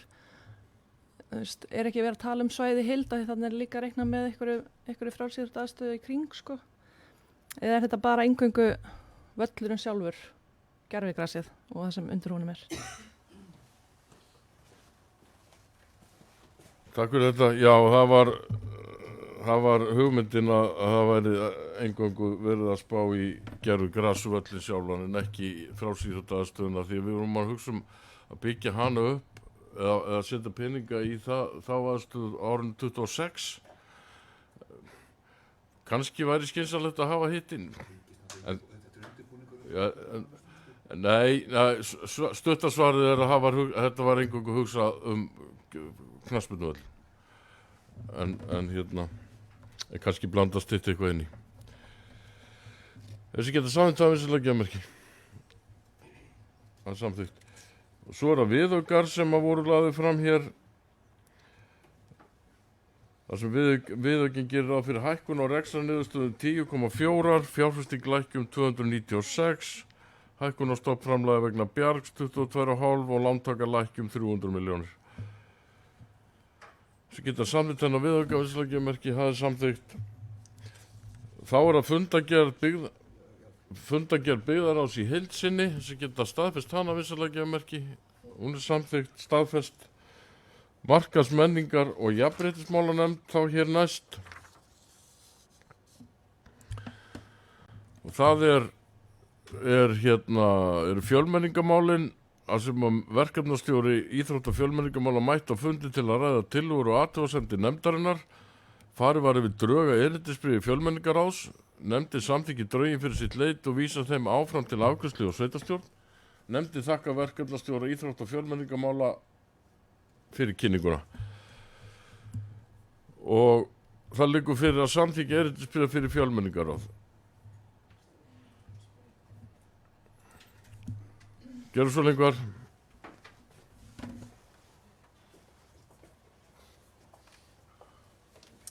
Já, oddviti, ég myndi vel að leggja til að þessu yrði vísa til byggðarás, svo ég komi bara fyrst að því. Það er þarna atriði inni í þessu erindisbréfi sem að ég myndi allavega vilja fá að ræða eitthvað aðeins betur. Það er verið að gera ráð fyrir að eitt einstakt fyrirtæki tilnefndi einn fulltrúa og svo ferðaþjónustan tilnefndi annan og það koma bara ýmsar vangaveltur upp, af hverju þá ekki bara atvinnurekendur, af hverju eitt fyrirtæki frekar en fyrirtæki í matvælaiðnaði til dæmis og svona annars slíkt sem að mér myndi finnast bara ágætt og að ræða nánar eða já, ég myndi alveg telja ástæðu til þess nema menn vilji taka þá umræðu bara hér þá ætla ég ekki að hafa á móti því en það svona kemur ekkert fram af hverju eitt fyrirtæki umfram önnur og í rauninni má alveg segja að það kannski mætti líka setja hérna inn svona að tryggt sé ákveðin fjölbreytileika að við erum með 14 tungumál í grunnskólanum ef mann rétt og það er auðvitað mjög breiður hópur af íbúum sem að hafa annan menningarlegan bakgrunn en við þannig að það kannski mætti líka skerpa eitthvað á því og ég held kannski bara væri ágætisvettvangur til þess að þá ræða það aðeins mögulega er þetta bara og hefur einhver mjög sterk rök fyrir því að hafa þetta svona en þetta er svona eina sem að maður velti fyrir sér öðru leyti engar athugasemdir við erindisbréfið en þetta hvernig í það er skipað að það væri ágætt að taka aðeins umræðu það.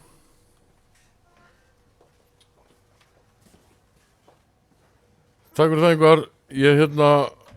þetta er ekki þannig mála við séum að brenna út á tíma, þannig að ég ætla að leggja til bara að við frestu því að taka afstöðu til þessa erindisbréf og vísu því áfram til frekari vinnslu í byggðarráði. Þessi geta samþykkt af þessu leggjamerki. Það er samþykkt samhljóða. Þá er það íbúaráð. Þar leggur ráðið til að skoða verði að koma upp grenndarstöð í Þykkvabæ. Ráðið leggur einnig til að ráðist verði í kynningarátak varðandi flokkun SOS og starfsemi SOS-stöðvarinnar og felur markaðs- og kynningafulltrúa að vinna tillögur í samráði við ráðið og SOS-stöð Rangárvallasýslu. Og ég held að ég legg til, eða það er lagt til hér að vísa þessari bókun eða tillögu, hvað við viljum kalla það, til stjórnar SOS-stöðar Rangárvallasýslu. Það geta samþykkt það, við svolítið gefa merki. Það er samþykkt. Þá er það fundagerðin að öðru leyti, borin upp til staðfestingar, sem geta samþykkt fundagerð menningamálnefndar, við svolítið gefa merki. Hún er staðfest. Það var að skipulags- og umferðarnefnd, þar sem að við byrjum á Gattstöðum, Rangabakkar, landskipti undir Reiðhöll, sem nefndi gerir ekki athugasemdir við áformu landskiptinni fyrir við heit og lóð og leggur til að landskipti verði samþykkt. Þessi geta samþykkt afsynlega gemerki, það er samþykkt, það er landmannaafréttur, það er landskipti, það sem nefndi gerir ekki athugasemdir við landskiptinni fyrir við heit og lóð og leggur til að landskipti verði samþykkt. Þessi geta samþykkt það er samþykkt. Lýtingstaðir, það er landskipti. Nefndi gerir ekki athugasemdir við áformu landskipti og leggur til að landskipti verði samþykkt. Það er samþykkt hér. Skambeinstaðir, það er landskipti. Sem nefndi gerir ekki athugasemdir við áformu landskiptinni fyrir við heit og lóð og leggur til að landskipti verði samþykkt. Það er samþykkt hér.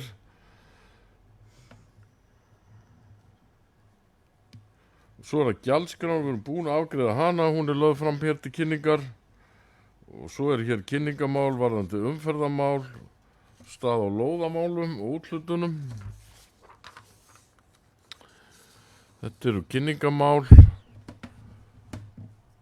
Svo er hér bjargskerfið, það er hugmyndasakefnu götuheiti, sem nefndi þakkar þeim sem sendu inn tillögur og nefndi leggur einnig til að afgreiðslu verði frestað og niðurstöður liggi fyrir á fundi sveitarstjórnar í desember. Það frestast þá líka, þessi geta samþykkt þetta vinsilega gefa merki, það samþykkt. Það er Nefsholt 2, það er framkvæmdarleyfi til borunar á hitaveituholu. Í samræmi við lög hefur skipulags- og umferðarnefnd Rangárþings ytra farið yfir umsókn framkvæmdaraðilum borun eftir heitu vatni í landi Nefsholts. Niðurstaða nefndarinnar er að umrædd áform séu ekki líkleg til að hafa í för með sér umtalsverð umhverfisáhrif. Því skuli framkvæmdin ekki háð mati á umhverfisáhrifum. Jafnframt liggur fyrir ítarlegt áhrifamat frá framkvæmdaraðila. Nefndin leggur til að skipulagsfulltrúa verði falið að gefa út framkvæmdaleyfi að teknu tilliti til 5. greinar reglugerðar um framkvæmdaleyfi. Nefndin leggur til að umsækjandi kynni framkvæmdi fyrir nærliggjandi nágrunum. Sem geta samþykkt afvísaleggjumerki. Það er samþykkt. Svo er að Langalda, það er enduropnað efnistökusvæði, þar sem nefndin hefur farið yfir umsagnar aðila og nefndin samþykkti fyrirliggjandi tillögu og leggur til að hún verði afgreidd og send skipulagsstofnunar.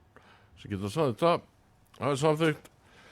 Svo er að Lerkiholt og Minnahof, breyting á landnotkun í aðalskipulagi, sem nefndin hefur farið yfir umsagnar aðila. Nefndin samþykki fyrirliggjandi tillögu að breytingum á landnotkun vegna Minnahofs og leggur til að hún verði afgreidd samkvæmt annarri málsgrein. Nefndin staðfestir að breyting á landnotkun vegna Lerkihofs verði afturkölluð og lóðin verði áfram skilgreind sem landbúnaðarsvæði. Það er samþykkt. Það er Gunnarsholt, breyting á landnotkun í aðalskipulagi, sem nefndin hefur farið yfir umsagnar aðila.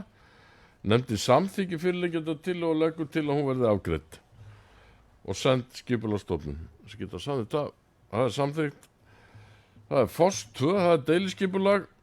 Þar hefur nefndin farið yfir framkomnar athugasemdir. Nefndin telur að búið sé að taka tillit til framkominnar athugasemdir fyrirliggjandi tillögu og leggur til að tillaga verði send skipulagsstofnuna til endanlegrar afgreiðslu.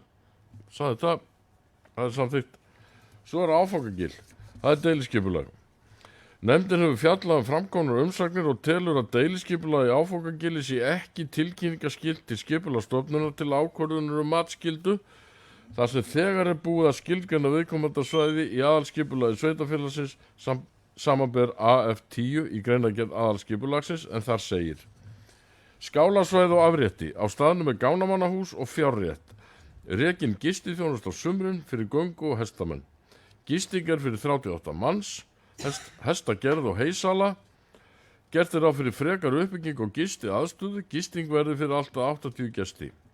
Stærð svæðis 3 hektarar. Að auki svæðið ekki innan verndarsvæða á náttúruminjaskrá heldur liggur á mörkum þess. Nefndin telur að búið sé að bregðast við öllum framkomnum athugasemdum og leggur til að deiliskipulagið taki gildi með auglýsingu í B-deild Stjórnartíðinda að lokinni afgreiðslu skipulagsstofnunar. Sem geta samþykkt tafislega gemerki. Það er samþykkt.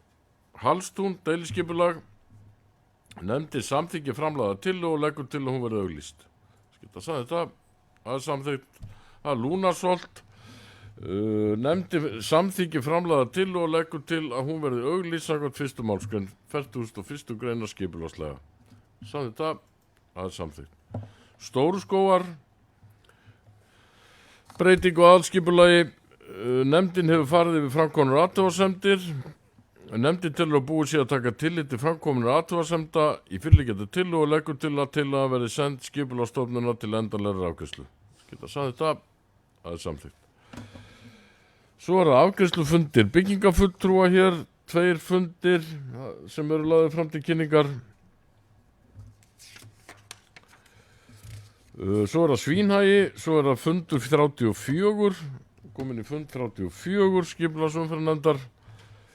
Það er Svínhagi S16 landskipti, þar sem nefndin gerir ekki athugasemdir við áformu landskiptinni fyrir og heit á lóð og leggur til að landskipti verði samþykkt. Staðfest það, samþykkt.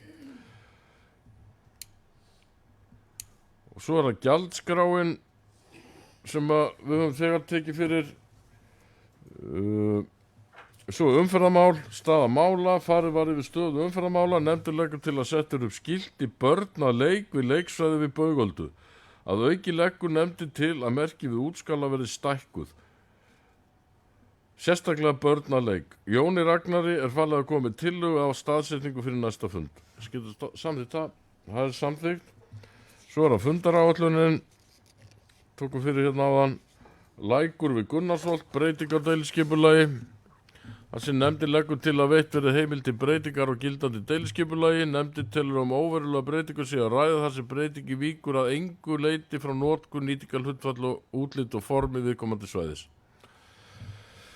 Nefndin leggur því til að farið verði málsmeðferð samkvæmt 2. málsgrein 43. greinar en tillagan skuli jafnframt grenndarkynnt öðrum hagsmunaaðilum á svæðinu. Skilta samþykkt það, það er samþykkt. Reiðholt 2, deiliskipulag. Nefndin samþykkir að veita heimild til deiliskipulagsgerðar og leggur til að fallið verði frá kynningu lýsingar þar sem skipulagsáætlun samræmi stefnu aðalskipulagsins. Nefndin samþykkir jafnframt framlagða tillögu og leggur til að hún verði auglýst. Sem geta sagt þetta, það er samþykkt. Svo er hér farið yfir stöðu skipulagsmála, lagt fram til kynningar. Svo er hér Skaftárhreppur, beiðnu umsögn vegna nýs aðalskipulags. Nefndin gerir ekki athugasemdir við framlögð gögn en áskilur sér rétt til nánara samráðs skilgreiningu sveitarfélaga marka. Á þeim stöðum sem þau eru ekki í samræmi innbyrðis. Ég geta sagt þetta, það er samþykkt.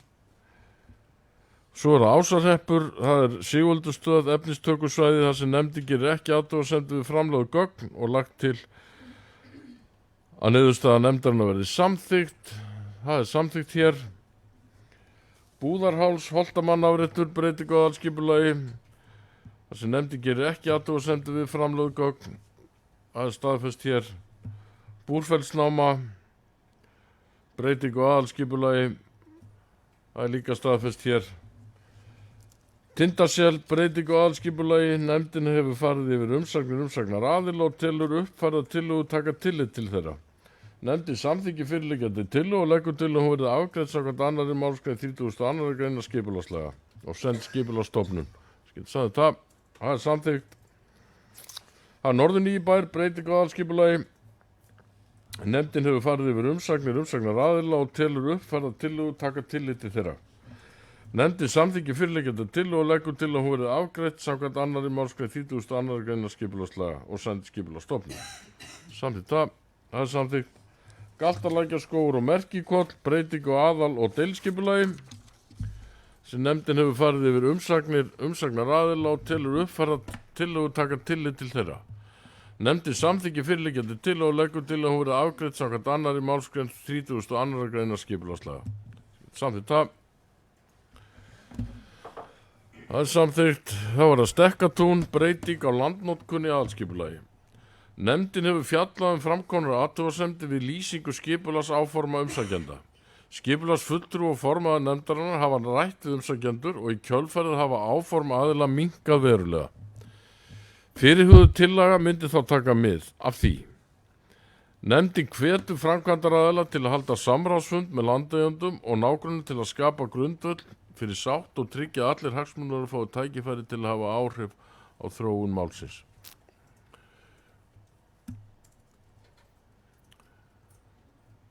Sko, þarna verður að draga tilbaka áður komnar hugmyndir breytingu á aðalskipulagi, þannig að það er ekki verið að í sjálfu sér að samþykkja neitt með því að staðfesta þessa bókun skipulagsnefndar. Bara þannig að það sé alveg ljóst.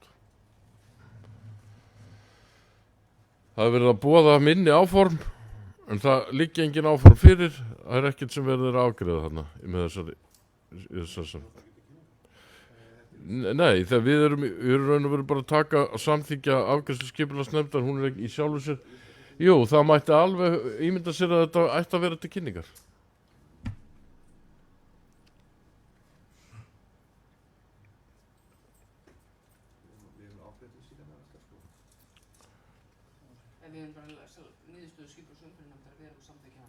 Þessi geta samþykkt niðurstöðu skipulagsumferðarnefndar, það er samþykkt.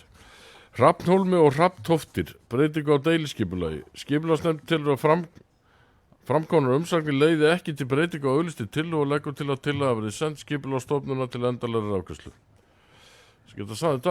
Það er samþykkt. Tindasel, deiliskipulag. Nefndin hefur farið yfir framkomnar athugasemdir. Nefndin telur að búið sé að taka tillit til framkomnar athugasemdir fyrirliggjandi tillögu og leggur til að tillaga verði send Skipulagsstofnun til endanlegrar afgreiðslu. Það er samþykkt. Búð 3.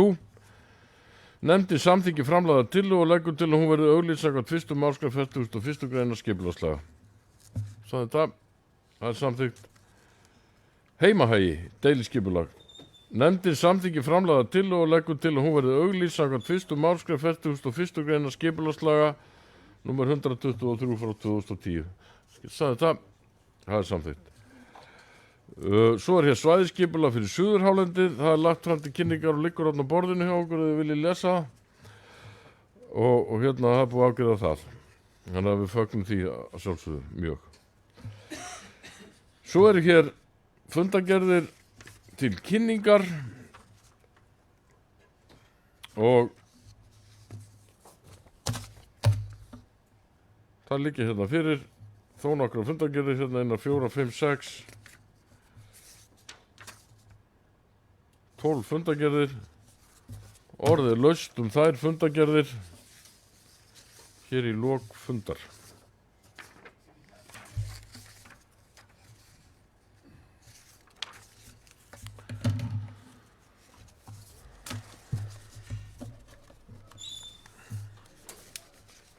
Mér sýnist enginn alltaf stíga fram og hafa skoðun á þessum fundargerðum sem eru hér á dagskránni í lokin, þannig að